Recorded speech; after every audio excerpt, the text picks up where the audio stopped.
हम देसी ओल के सब्जी बनबै छी। ओल के सब्जी बना रहल छी तऽ सबटा के हम एकरा पूरा के सोहि देलिए। आब एकरा हम पीस बना के काट दै छी, छोटे छोटे सबटा के काट देलिए।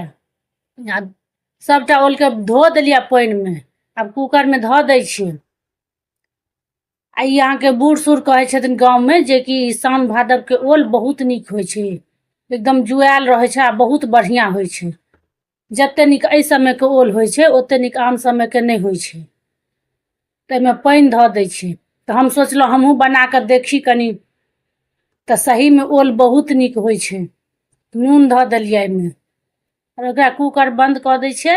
आब जाइ छै गैस पर, एकरा उसैन देबै। ताबे तऽ हम इम्हर सरसों पीस लै छी। इम्हर हम सरसों पीसै छी, इम्हर आमिल हम फूले ला सेहो धो देने छी कटोरी में, बाद में देखा देब। ताबे फूलै छै पानी में उम्हर। एकरा बढ़िया से बंद कऽ लेब आ एकरा मिक्सी में पीस दै छियै। आब जिनका मिक्सी है तऽ मिक्सी में सरसों पीस लेब, जिनका नहीं है तऽ सिलौटे पर पीस लेब। एकरा पीस लेब बढ़िया से आ बीच बीच में खोल के देखैत रहबै जे कि मेही भेलै कि नहीं भेलै। अभी पिसा गेलै, खूब बढ़िया से मेही भऽ गेलै। अभी लोहिया चढ़ा देलिए। अब हमरा कटोरी में तेल छलै ओ धो देलिए। तैमे कम तेल छै, तैमे और कनी तेल धो दै छी। किया एहिमे ओल के बढ़िया से तैर देबै, तरुआ जेना एकरा तैर देबै ओल के। आब एकरा गरम भऽ गेलै तऽ एहिमे ओल के धो दै छी। उसनल ओल छै, सिद्ध भऽ गेल छै, तऽ एकरा टूटऽ के डर छै तऽ आराम आराम से दै छी। सबटा ओल सिद्ध भऽ गेल छै। आब एकरा आराम आराम से उल्टा देबै। एहि ओल के सब्जी देखै छी एते निक लगै छै, निक से बनबियौ तऽ एते निक लागत। तऽ जेना जे माछ नहीं खाय छथिन तऽ मानि ले लागत माछे जेना, एते निक लगै छै सब्जी। तऽ एहिमे सब खा सकै छथि सब्जी, सबके लेल बहुत निक लगतनि। इम्हरका के तऽ निक लगतनि, जे माछ नहीं खाय छथिन तिनको बहुत निक लगतनि। आ हम बिना प्याजे के सब्जी बनेबै, प्याज नहीं देबै। अभी तरा गेलै, आब एकरा हम निकाल दै छियै। एहिमे तेल छै पहिने से छनलिया तऽ कनी और तेल धो दै छियै। आब जीर देलियै, हींग, तेजपात। तऽ ताबे तऽ उम्हर फोरन जरऽ दै छै लोहिया में, इम्हर हम मसाला के सरिया लै छी।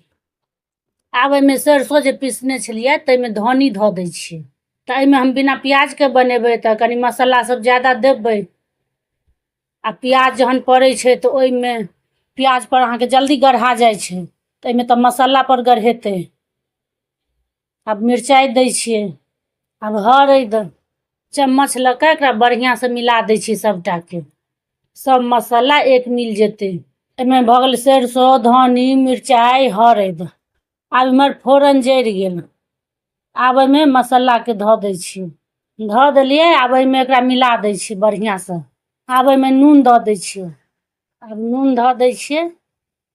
नून सब अपना हिसाब से नून धऽ देबै, जते सब्जी रहत ओहि हिसाब से नून दऽ देबै।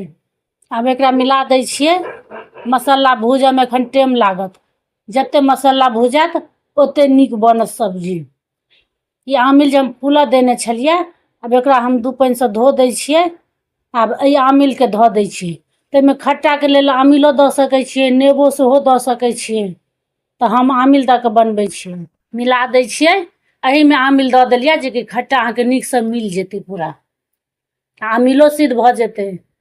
पानि दऽ दै छियै एहिमे आ मिला दै छियै। आ एहिमे अहाँके जते रस अपन राखऽ के हैत तऽ ओहि हिसाब से रस देबै, हिसाबे से देबै। जे कि सब्जी गाढ़ बनत। कनि और धऽ देलियै तऽ अंदाज से अपन पानि धऽ देबै। जेना रस राखऽ के हैत तऽ ओहि हिसाब से पानि धऽ देबै। आब एकरा खौलऽ दै छियै रस के।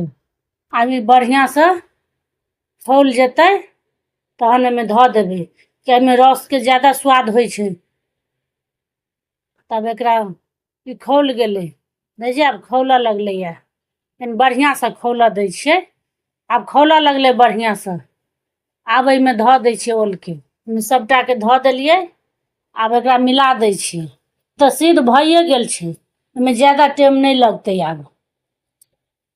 आब एहिमे कनी काल झाँपि दै छियै, किया रस बढ़िया से मिल जेतै। मसाला सब सबटा मिल जेतै बढ़िया से ओहिमे। आब रसो गढ़ायल जाइ छै।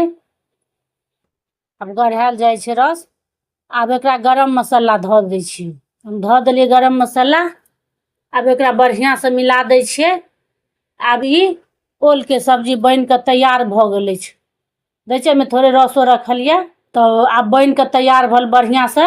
ई वीडियो केहन लागल कमेंट क के जरूर बताएब। चैनल के सब्सक्राइब क देबै। धन्यवाद।